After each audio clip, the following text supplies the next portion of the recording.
Hi friends, welcome to Relax Recipes. இன்னைக்கு பிரியாணி டேஸ்ட்ல குஸ்கா எப்படி பண்றது அப்படினு தான் பார்க்க போறோம். இன்னைக்கு 1/2 கிலோ அளவுக்கு நம்ம குஸ்கா பண்ணலாம். 1/2 கிலோ அளவுக்கு பாஸ்மதி அரிசி எடுத்துர்க்கேன். இது 2 தடவை நல்லா கழுவிட்டு ஒரு 3/4 மணி நேரம் ஊற வச்சுக்கலாம். நான் எடுத்துக்கிறது பாத்தீங்கன்னா இந்தியா கேட் கிளாசிக் பாஸ்மதி யூஸ் பண்றேன். பாஸ்மதி அரிசி எப்போதுமே கழுவுன பிறகு தான் நம்ம ஊற வைக்கணும். நம்ம ஊற வச்ச பிறகு கழுவினீங்கன்னா அரிசி உடைஞ்சிடும். அதேபோல நிறைய தடவை போட்டு கழுவினீங்கன்னா அந்த பாஸ்மதி அரிசிக்கு இருக்க வாசம் குறைஞ்சு போய்டும். ஒரு 2 டேபிள் ஸ்பூன் நெய்யும் ஒரு 3 டேபிள் ஸ்பூன் எண்ணெயும் சேர்த்துக்கலாம்.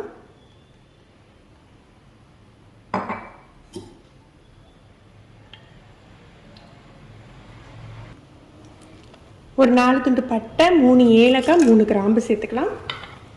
சின்னதாக இந்த மாதிரி 2 பிரியாணி இலை சேர்த்துக்கலாம்.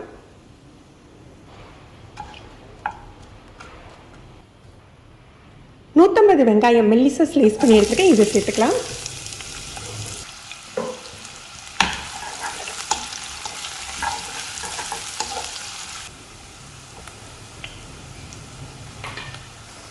இந்த மாதிரி பொன்முருவலாக வதங்கின பிறகு ஒரு 1.5 டேபிள் ஸ்பூன் அளவுக்கு இஞ்சி பூண்டு பேஸ்ட் சேர்த்துக்கணும்.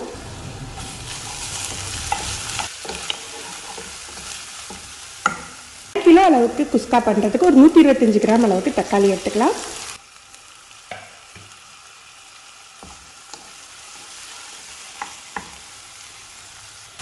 ஒரு 1 டீஸ்பூன் உப்பு சேர்த்துக்கிறேன். தக்காளி நல்லா மசிஞ்சு வரட்டும். 2 பச்சை மிளகா பொடியாக கட் பண்ண மல்லி புதினா.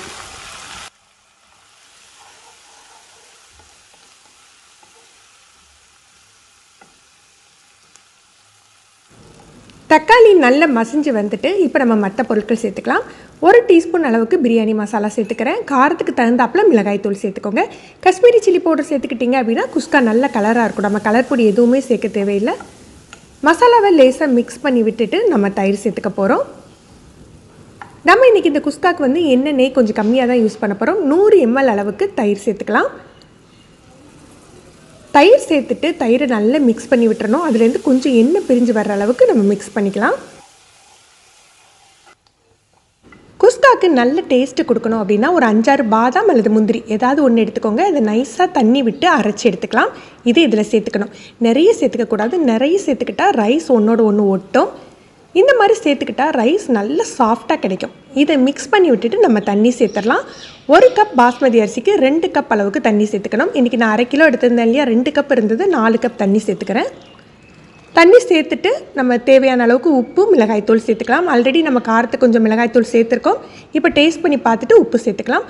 உப்பு எப்போதுமே பிரியாணிக்குரிய தண்ணியில் கொஞ்சம் தூக்கலாக இருக்கணும். அப்போ தான் நம்ம ரைஸ் சேர்த்து வெந்து வரையில் கரெக்டாக இருக்கும்.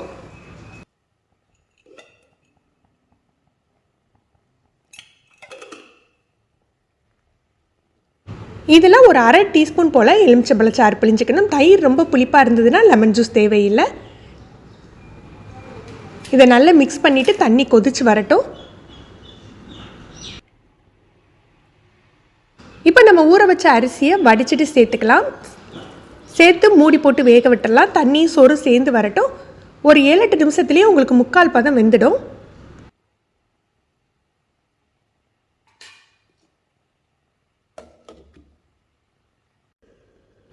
இந்த மாதிரி தண்ணியும் சோறும் சேர்ந்து வந்தாக்கில் லேசாக அடியோடு கிளறிக்கணும். ரொம்ப போட்டு கிளறினா அரிசி உடஞ்சிடும். நம்ம இன்றைக்கி காஷ்மீரி சில்லி பவுடர் போட்டுக்கிறதுனால கலர் பொடியே தேவையில்லை. உங்களுக்கு விருப்பப்பட்டிங்கன்னா நீங்கள் சேர்த்துக்கோங்க.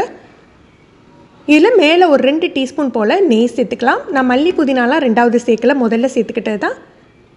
நெய் சேர்த்து லைட்டாக பரத்தி விட்டுட்டு நம்ம இதை தம் போட்டுக்க போகிறோம். இதை தம் போடுறதுக்கு தோசைக்கல்ல நல்லா சூடு பண்ணிவிட்டு குறைஞ்ச தீயில் இதை டைட்டான மூடி போட்டு மேலே ஒரு வெயிட் வச்சு ஒரு 15 நிமிஷம் இதை தம் போட்டுக்கலாம்.